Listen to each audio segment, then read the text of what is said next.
Hey, what it do? Welcome to another new episode of Locked On Bucks. On today's show, despite a triple double from Giannis Antetokounmpo, the Bucks could not pull out a victory against the Pacers tonight, losing 122 to 113. This loss to the Pacers snaps a 15-game home win streak for the Bucks.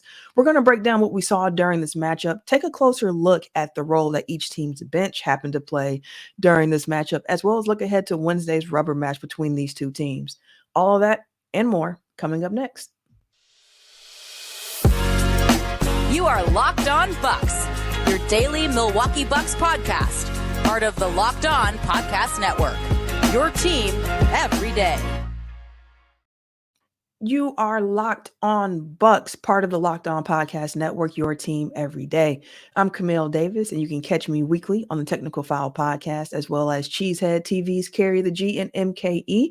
Joining me is longtime voice of the pod and founder of BrewHoop.com, Frank Madden. We appreciate you for tuning in to the podcast, and thank you for making Locked On Bucks your first listen every single day. We are free and available wherever you get your podcast, as well as on YouTube. Today's episode was brought to you by Prize Picks, the easiest and most exciting way to play daily fantasy sports. Go to prizepicks.com/lockedonnba and use the code all lowercase lockedonnba for a first deposit match up to $100. We're going to talk a bit more about Prize Picks later on, but first, we got to get into this game because although there were less theatrics in this particular matchup against the Pacers than what we saw the last time, it got a little chippy in the fourth quarter, but regardless of that, it ended with a Bucks L. It was too much Tyrese Halliburton and TJ McConnell down the stretch in the fourth quarter alone. TJ had 12 points and 4 assists, and then when Tyrese Halliburton came back in the game, about that 7.5-minute mark, he was able to drop 9 points in that final frame to help tie the game up for the Pacers. Yeah, and I mean, I think this is probably the best defense the Bucks have played against Tyrese Halliburton this season, and I think a lot of it goes to the fact that you're not seeing Brook Lopez on Miles Turner when the starters are in. It's Giannis against Miles Turner, which means that they can switch the Miles Turner Halliburton pick and rolls, which is the single most efficient pick and roll in basketball. I was looking at some of the second spectrum data today. Dame Giannis are fourth. That pairing of Halliburton and Turner have been first, but you put Giannis on Turner, and then you can switch the Tyrese Turner's pick and roll. And we saw to start this game, Jalen Smith was the new fifth starter for the Pacers, and the Bucks were like, cool, go ahead, shoot 3-pointers. He was shooting like 60% from three or something on some really small volume. And the Bucks said like, that's fine. we're not worried about you. Brook Lopez, you're going to defend Jalen Smith, but really just kind of hang back in the paint. And, the Pacers, they basically the first half of that first game in Indiana, they shot the lights out. And since then, they really have not shot the ball particularly well from three at all. And tonight they were horrendous. Bucks for the past month have been the luckiest team in basketball as far as teams just missing wide open 3-pointers. We follow up a 6 for 43 shooting night from the Cavs on Friday. The only reason the Bucks won that game was because the Cavs couldn't hit the broadside of the barn. The only reason this game was close at all was because the Cavs couldn't hit the broadside of a barn. 5 of 35. So to have your opponents go 11 of 78 over a 2-game span and be, I think, slightly outscored by maybe a point or two, wherever it was, not a good sign as far as kind of like, you kind of look at the fundamentals of the Bucks these last 2 games. I guess you take one win. I mean, you should have clearly won both games.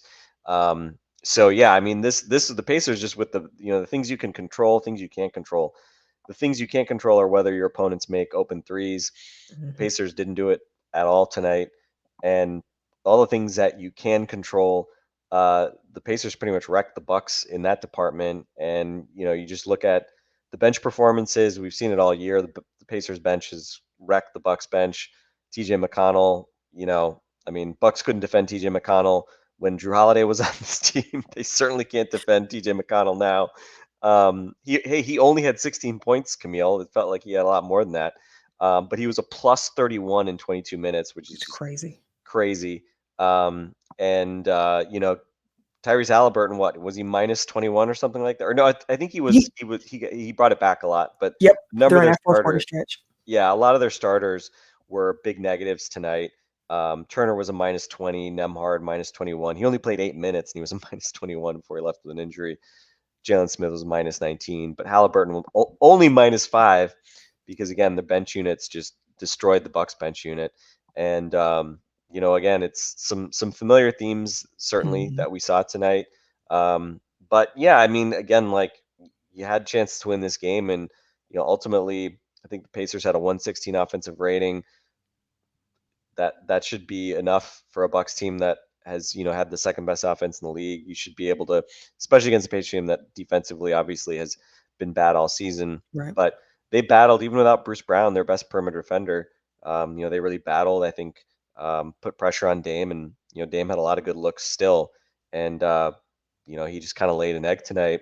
Kept shooting it down the stretch. I don't know if he hit a shot in the fourth quarter.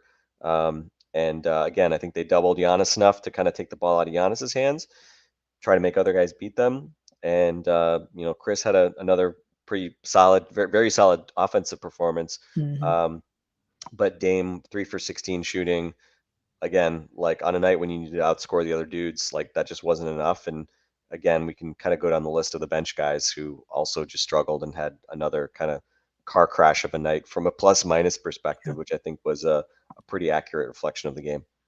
Absolutely. You mentioned the fact that we had a cold night from Dame, 3 of 16 from the field. You don't want to see 13 points on 16 attempts from Dame. One thing that was really interesting in his post-game comments, he mentioned the fact that, every shot I was taking, it felt good coming off my hand. Sometimes when you're shooting, you can tell like, oh, this is not going in. He's like, it felt good. And he mentioned that a problem, well, I should say the word problem, but one thing that he's adjusting to right now is just not having the ball in his hands as often as he is used to.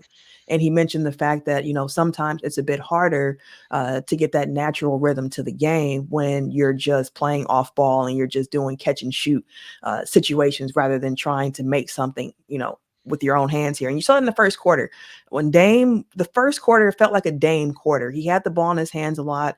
I believe he was 2 of 4 in the first quarter, had some assists, was moving the ball around pretty well.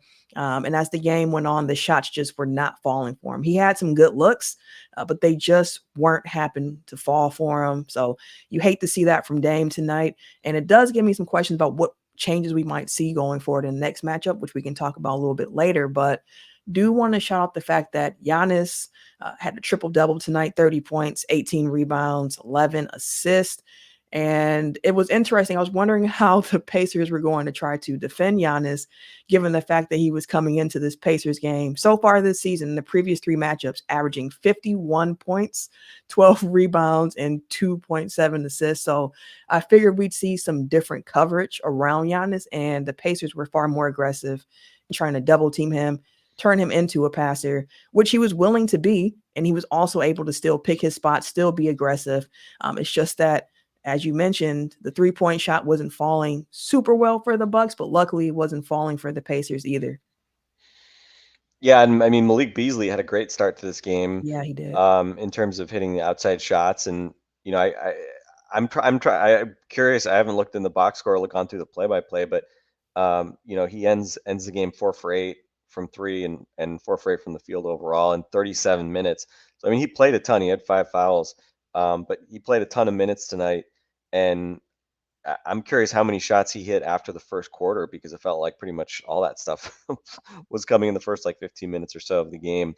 So yeah, I just felt like once Beasley's kind of initial hot streak wore off, there was just very little, going from the Bucks in terms of 3-point shooting. And I think one of the things that we saw, especially in the fourth quarter, the Pacers, again, we've seen them kill the Bucks in transition Mhm. throughout the season. I mean, that's why they've won 3 out of 4. And they've got a chance, they're going home. They have a chance to make it 4 out of 5, right? I mean, Yep. Bucks have 9 losses right now. They could be a 10th, and 4 of them, if they lose this next game, would be coming from one team, right? So the Pacers, you know, you come into this game after the kind of all the shenanigans from the last game. Indiana wanted to win this game and send a message to the Bucks, and so I think for the Bucks to kind of lay an egg like this, I mean, it's pretty unimpressive. Yeah, It's a pretty bad disappointing. loss given what we said about the 3-point shooting, and the fact that you let them come into your building and just kind of take a game from you when obviously again kind of some of the uncontrollable things kind of really went your way. So pretty unimpressed with this Bucks performance. Again, coming back from a road trip, we say, oh, first game back from a road trip, blah blah blah. whatever, like you're supposed to be better than this. You won whatever it was, however Mhm. many straight games at home. And so I think a pretty, pretty uninspired way to lose the Mhm. game. And I thought they just looked deathly afraid of even trying to play with pace in the fourth quarter because they just looked like so afraid of giving opportunities for the Pacers to get going and transition the other way. So it felt like the Bucks felt like they had to slow the game down significantly. And then again, like the offense just really felt like it was in cement for periods there in the fourth quarter. Like they were barely getting, Giannis was like barely getting the ball over the court, off a pass mid court in time to beat an 8-second clock. It seemed like that happened Mhm. like every time down the floor. And so you're getting into your actions late. And again, with Dame struggling, it was just tough. And Giannis, again, it's like, this is why Giannis is obviously far and away the best player on this team. This is why he's the MVP candidate of this team. This is why he's the All NBA guy, right? Like every night he gives you this kind of effort. And so I mean, we got to give Giannis a shout out. He was 0 for 6 outside of the restricted area tonight, and he still scores 30 points, 18 rebounds, 11 assists, a couple blocks, and a steal. Um, you know, he gives you such a high floor night in and night out. And Mhm. again, a team like Indiana, obviously, like they don't really have the individual guys to stop him. But they doubled him a lot, made Yep. him have to give it up. He did, and other guys, for long stretches tonight, did did punish opponents, did punish the Pacers when they sent that extra help against Giannis. But this is why he's obviously a much better player than Damian Lillard, right? Because Dame's done this pretty regularly. He lays these eggs, and as a guy who's obviously dependent on his jump shot, makes sense that it's going to happen more often.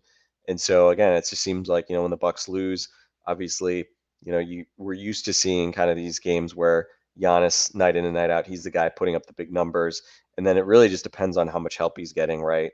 In terms of kind of like establishing how high the Bucks ceiling can go, and we've seen when Dame and Chris are both playing well, obviously the ceiling is super high. Tonight, Dame lays an egg, and you put up a whatever it was, like a 108 offensive rating Right. against one of the worst defenses in basketball. Which again, like that's uh that's just a too bad, so sad. Take the L here, and now you got to go into their building and try to turn it around. When again, you certainly don't expect them to shoot as poorly as they did. And yeah, Right. obviously the Bucks didn't shoot well either, 10 out of 40. But again, like that's on you, right? You still had a +5 advantage from the Yep. 3-point line. The luck was in your favor in that regard, and kind of all the other phases of the game. Free throws, they took 38 free throws compared to 26. They only turned it over 7 times. Bucks only had 11 turnovers. Felt like a lot more, just given given the transition that we saw, especially in the second quarter when things just really got out of hand with transition and Indiana fought their way back into the game. But yeah, I mean, pretty much kind of all the other phases of the game.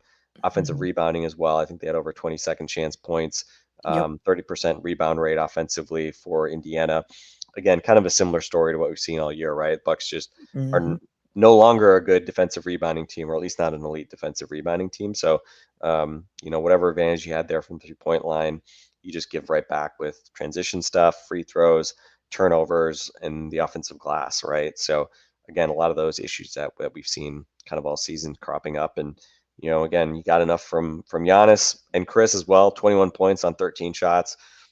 Again, you tell me we were going to get those numbers. You felt like, okay, Indiana goes 5 for 35, pretty good. You're going to be able to scrounge out a win. But then again, I'm looking at the bench unit and some of Mhm. the plus minus numbers there, and You're crazy. some of them are just, I think it just reflected like how much more energetic and under both energetic and under control at the same time the Indiana bench was, led by TJ McConnell, our old friend. The Bucks killer at this point. Just to add some additional context to some of those numbers, the Bucks did give up 14 offensive rebounds tonight, 24 second chance points, and with both teams shooting poorly from three, the Pacers more so than the Bucks. It's unusual to see that between these two teams because they are two of the better 3-point shooting teams in the league. Both entered into the game top 5 3-point percentage field goals. And Indy, as you mentioned, went 14% from the three tonight, while the Bucks went 25%. Both teams average about 38% from three so far this season. So Yeah, a tough shooting night, and as we've already alluded to, the Bucks bench came up short against the Pacers, and that seems to be somewhat of a trend so far in these matchups against this team in particular, and something we've seen with the Bucks as well throughout the season. So, want to dive a little bit deeper into those numbers and trends that we've seen from the Pacers and the Bucks and the bench matchups right after this.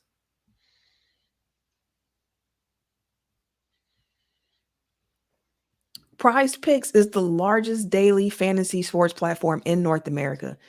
I know why that is. I'm a Prize Picks player, and it truly is the easiest and most exciting way to play DFS because, again, you don't have to worry about battling against thousands of other players or sharks or pros, whatever the case, because it's just you against the numbers. With Prize Picks, you're just picking more than or less than on 2 to 6 different player stat projections, and then you can just watch all those winnings roll in. If you're an everyday listener, you've heard me say this before, and I'm gonna say it again. I'm gonna say it every time because I'm about my coins. So when I win, I want my money immediately. And hey, that's why Prize Picks is great as well. They have really quick withdrawals. You can get your money quick, plus easy gameplay, plus enormous selection of players and stat types. It all adds up to make Prize Picks the #1 daily fantasy sports app. So go to prizepicks.com/lockedonnba and use the code LOCKEDONNBA for a first deposit match up to $100. Again, head over to prizepicks.com/lockedonnba and use code LOCKEDONNBA for a first deposit match up to $100. Prize Picks, daily fantasy sports made easy. Thank you to everyone who tunes in to Locked On Bucks. We truly appreciate it. Special shout out to all those everydayers who tune in Monday through Friday. If you enjoy what we do here on Locked On Bucks, I got to put you up on something else that you can enjoy here. Locked On has launched the first ever national sports 24/7 streaming channel on YouTube. Locked On Sports Today is here for you with 24/7 coverage of all the top sports stories of the day. And it's brought to you by all the local experts of Locked On. Plus, you can see our national shows that cover every league. So make sure you head over to Locked On Sports Today on YouTube and subscribe to that first ever national sports 24/7 streaming channel. Now, we mentioned the bench wasn't great production for the Bucks tonight, and that's been the case in 3 of the last 4 matchups against the Pacers. So that bench play went just beyond points, but to look at the points first, tonight the Pacers bench scored 70 points. Meanwhile, the Bucks only had 16. And as I mentioned, this trend continued. The third game against these two teams, the Pacers had 61 from their bench. The Bucks had 28 from theirs. Game 2, the Pacers had 33 from their bench. The Bucks only had 13. And this has been a trend where when you're not getting that production from the bench, it can be tough sailing for the Bucks. And in this game in particular, where it was so strange, given the fact that the Bucks starters just outplayed the Pacers starters so much, and then the bench play was just so backwards between these two teams. Yeah, and I mean, again, it's like part of the story is 3-point shooting. I mean, Bobby's 4 for 12, 0 for 4 from 3. Campaign 0 for 2, Pat Connaughton 1 for 3. So, banner. That was pretty much Pat's season average in terms of 3-point shooting. But I think there's probably I think understandably frustration. Pat, his 3-point percentage this year has been kind of low 30s. I think Pat does other stuff, He does. but I get it, right? Especially on a night like this. We got Andre Jackson, who's like the king of like bad plus minus at this point. Like he was a minus 12 in 5 minutes. TJ McConnell roasted him, embarrassed him a couple times. I know we've been, I'd say like most Bucks fans trying to say like, hey, can we get more Andre Jackson looks? I think at this point like he's a negative night in and night out. So I get it. I get the fact that he's had a little bit shorter leash. Because they're just not good when he's on the floor, even when he's playing with good players. But I think fair to ask, where Marjon Beauchamp was on a night like this. Again, just given that he does bring some athletic juice that the Bucks obviously, especially with Andre struggling to make a positive impact, to get somebody out there. I honestly wondered if we were going to see campaign at all in the second half of this game. He was really good in Brooklyn last week. He was terrible in the first half on Friday against the Cavs, had like 3 turnovers in like 3 minutes or something. Mm-hmm. Cavs went on a big run. And tonight he was really bad in the first half again. And I thought, like, is this going to be another situation where Adrian Griffin says, like, all right, Cam, short leash.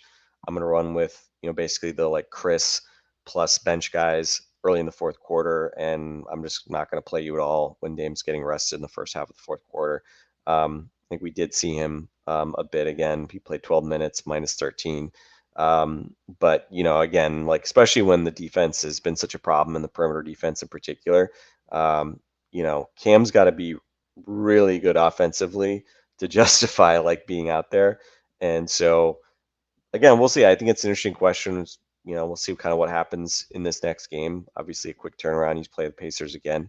But yeah, I mean, I think you can point plenty of fingers in terms of the bench units. And I mean, hopefully when Jay Crowder comes back, he's going to be effective right away, because I think he does opens up some things in terms of how they can play defensively, especially just the fact that they have not been able to play small with Giannis at center at all since he's gotten hurt, and he does unlock some lineup potential there. But it's interesting, when you look at who plays night in and out. I mean, tonight it was a 9-man rotation, and okay, so how is Jay Crowder getting minutes in this scenario? I think obviously we can say, well, Pat Connaughton maybe doesn't play 24 minutes, but probably the obvious thing would just be, is Malik Beasley playing 37 minutes on a night like this, when you've got more options that you might trust more defensively. And again, not that Jay's playing shooting guard or something like that, but again, I think one thing that I felt while watching these last few games is we've obviously been focusing a lot on Chris Middleton's offense and how much more comfortable he's looked from a scoring and playmaking perspective. But I think defensively as well, I don't know, he just seems to me to be moving better than he was. overall. And not that Chris is going to be some kind of stopper or something like that, but um, I don't have any qualms playing Chris Middleton over Malik Beasley. In terms of defensively, I think Chris is certainly a higher IQ defender than Bees, and he's taller too. Which again, even though he may be, well, I don't know, is Chris actually worse laterally than Malik Beasley? Malik is pretty damn bad in that regard Yeah. too. But at least Chris is taller, which in the grand scheme of the universe, like when in doubt, pick the taller guy, especially on defense. That's generally a pretty good rule in the NBA. So we'll see. We'll see kind of if we maybe get some different looks in this Pacer game here coming up. But yeah, I mean, again, like the Pacers have outplayed them, throughout this season series so far, and the fact that it's 3-1.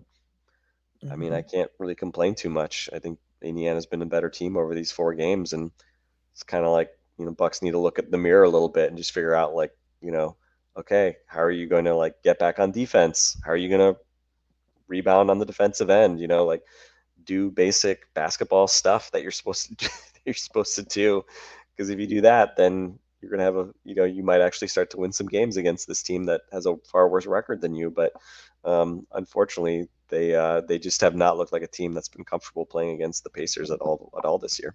Yeah, they haven't so far this year, and it was interesting coming to this game as well because Marjan was a scratch coming into the game. Like he Oh, I'm was, sorry. I'm yeah, sorry. he was like a later scratch coming into the Non-COVID game. illness. Okay, you're Yeah, right. Yeah. with the illness. So they scratched him from this game. So I'm not sure if we'll see him on Wednesday or not. But you saw they missed having another body to be able to throw out there tonight, and not having Marjan. It actually led, in my opinion, to just more minutes for the starters, which we've talked about before as well, where we're just not going to lean as much on the bench tonight. We're just going to give the starters more minutes. And you see that Giannis played 37 along with Malik Beasley. Brooke Lopez and Dame both played 38 minutes tonight. So, it's one of those things where you're like, hey, the bench we weren't getting too much from. We had 12 minutes from Campaign, 5 from Andre Jackson Jr. We're just going to ride our starters out and see how this goes. And in this particular game, the starters were giving more juice to the game. They were giving you the best chance to win. So I can see why Adrian Griffin would do that. But again, I'm seeing these high minute totals for Brooke Lopez. We know he's been an Iron Man and everything of that sort, but he's an older guy at this point, and it's the minute load at this point in the season. I would love to see that be able to come down. I'm hoping that when we do get Jay Crowder back into the rotation, another big to kind of throw in there, do some more small ball combinations, we might see those numbers continue to decrease for him as well. But yeah, tough game for the Bucks tonight, but At least you don't have to wait too long to see the Pacers again. Is that The good? final regular season matchup between these two teams is going to take place on Wednesday for the fifth time again. Normally it's 4 games in the season, but the in-season tournament gave us an extra game with the Pacers so far this year. So as we wrap up here today, we're going to look at if there are any other adjustments that the Bucks could make, should make, things we might want to see in the final regular season matchup against the Pacers on Wednesday right after this.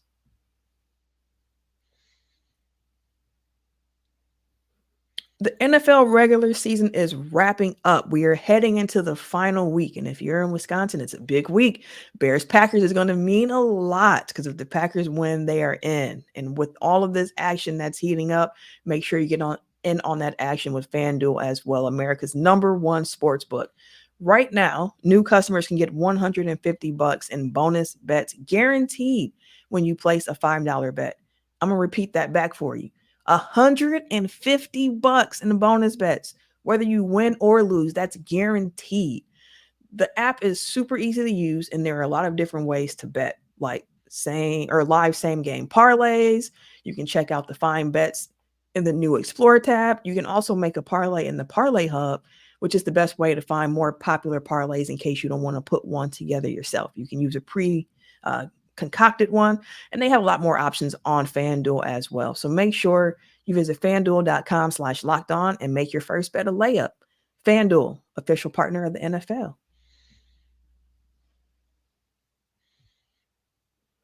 All right, fifth and final regular season matchup taking place in Indy on Wednesday. As I mentioned, listen, the Pacers actually have clinched the season series victory against Milwaukee already by this point.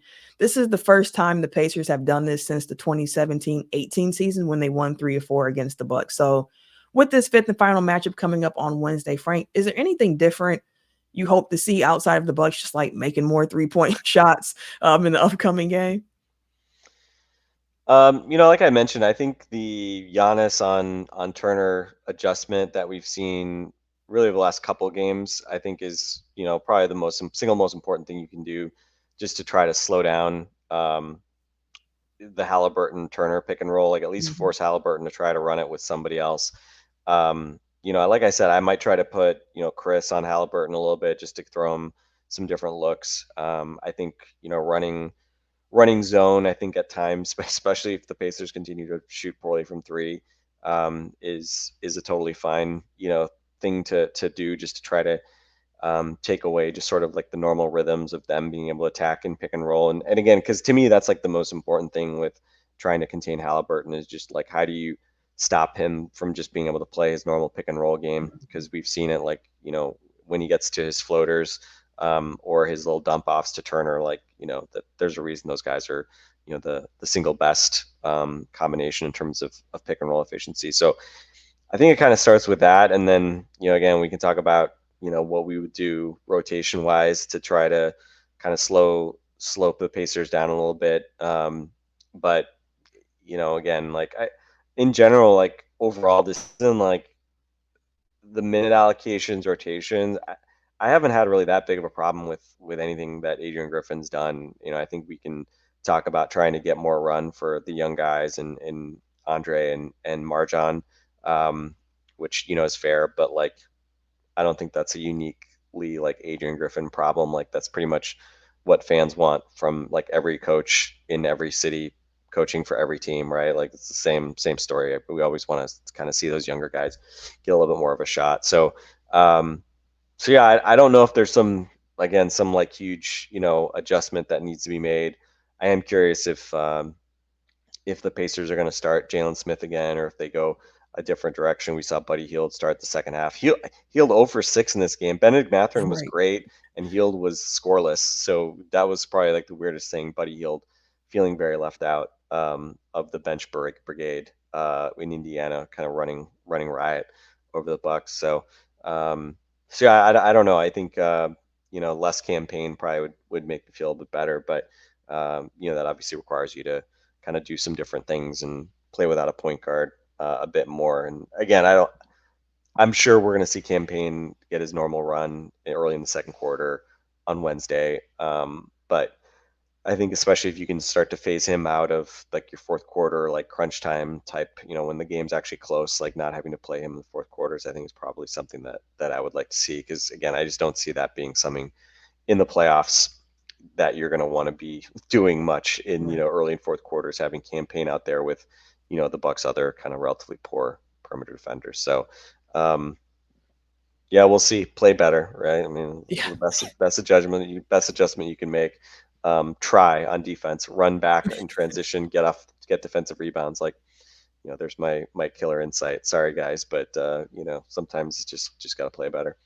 Yeah, and the lineup thing that you mentioned about the Pacers is interesting as well. The Bulls game, I believe it was last week, they made a lineup change, moving Buddy Hield and Obi Toppin to the bench in order to bring Neesmith and Jalen Smith in to try to get a little bit more defense into that starting lineup. We'll see if they continue rolling that out against us on Wednesday. I would assume so, given the fact that this is how they've been playing the last couple of games. But it'll be interesting to see if they do make any changes. But having Buddy Hill move to the bench brigade, you mentioned that he was 0 of 6 tonight. You don't expect to see that from Buddy Hill too often. So that's something that you can't count on. Got to make sure that you're playing smart there. But for me, one thing in particular, The, the we only other, the only thing I would say too is like I felt Giannis was holding on to the ball a little bit too much when some of the doubles were coming. yes, Like, a little too and slow. again, like I'm not going to complain too much. I mean, Giannis of all people was not the problem tonight, obviously by any stretch. But and he had 11 assists. Obviously, he was passing. But I think there were times where he held onto the ball a little bit too much. Was trying to do a little too much when out on the perimeter. There were a couple turnovers he had where I felt like if he just gives the ball up and just have faith that you're going to get it back and going to get opportunities. That probably would have been better off, a better thing for the Bucks offense. But anyway, sorry, Camille. No, you're good. Because I want to talk about his running mate, his old school running mate, Chris Middleton. You mentioned how we've gotten used to seeing that Chris would bench lineup. And to start the second quarter, I assume, like, hey, we're going to get more of the bench plus Chris. But we didn't see it to start the second. We saw it in the fourth to start, but not in the second. And I think those are also minutes where if you can just have Chris Middleton out there with those bench units, those bench heavy units, it can help stabilize just a bit more than not having him out there. So I would love to see a little bit more Chris with those bench lineups going forward on Wednesday. And I mean, like you said, just play a little bit better. One thing that Malik Beasley said after, I believe it was the Cavs game, that was really interesting to me.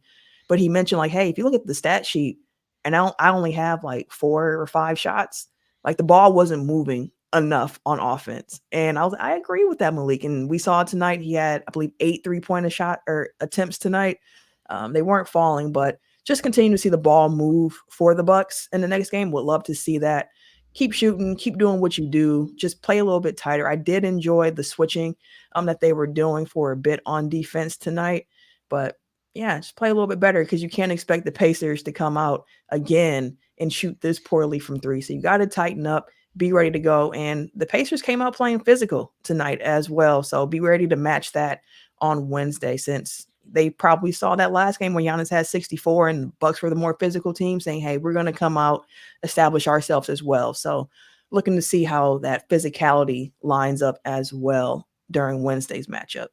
But One stat to throw at you, Camille, on the topic of Chris and kind of the bench unit. So Chris plus Brook, but without Dame and Giannis, mhm, plus 6.4 net rating this year, and it's the offense has not been good with that group, but the defense has been very good. So, again, like pretty much anything, like anything you can do where you can stay afloat without yes. Dame and Giannis. I mean, again, typically you want to be able to stagger those guys pretty much most of the game and not have to kind of play any extended stretches without them. I think Giannis came back pretty early in the fourth quarter in this one. But yeah, I mean, I think it becomes less of an issue in the playoffs where those guys, the minute loads are kind of higher and higher, but Mhm. um, you know, still have more than half a season left here. So you got to get there first, and obviously kind of figuring out how you stagger guys and kind of paper over things is important. And you mentioned Brook. I mean, he's playing now 31 minutes a game. That's even higher than he played last year, which was the most that he played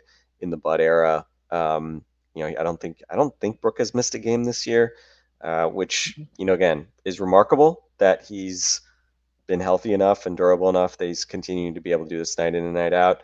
3-point percentage has been a bit down after a pretty good start to the year. So again, we can kind of like speculate, right? Does he need a lower workload to maybe help his efficiency a bit? That could be something to think about because again, he's having to defend the rim more than ever. He's Yep. averaging, I think, 15 contested He's under twos per attack, game. Frank. Yeah, which is like 4 more than Chet Holmgren, who's number 2. So I mean, he's just been kind of under assault in the paint, and again, we saw it again tonight, like just big paint numbers from the other team. And again, I think that's a perimeter defense problem. That's not a Brook Lopez problem, but Yeah. again, it puts a ton of pressure on him. He had 4 blocks tonight, but all his blocks, in a way, are probably indicative of the fact that he's just having to do so much defensively, right? If he was at 2 blocks a game, maybe that'd probably be a better sign, and in some respect, that he wasn't having to contest as many shots. But this is kind of where they are right now. Yeah, we can only do what we can in the moment. So that's the situation that Brook Lopez finds him in at the moment. But like we mentioned, I hope that the minute load can come down for him eventually, because I just that's what makes me the most uncomfortable. It's just the workload that's been on his back so far. But we'll leave it here for today. Make sure that you go check out Locked On Sports Today on YouTube and subscribe. Again, the first ever national sports 24/7 streaming channel. So you might as well go and check that out after we close here. For Frank and myself, we're going to catch you later. Take care and Happy New Year, everybody.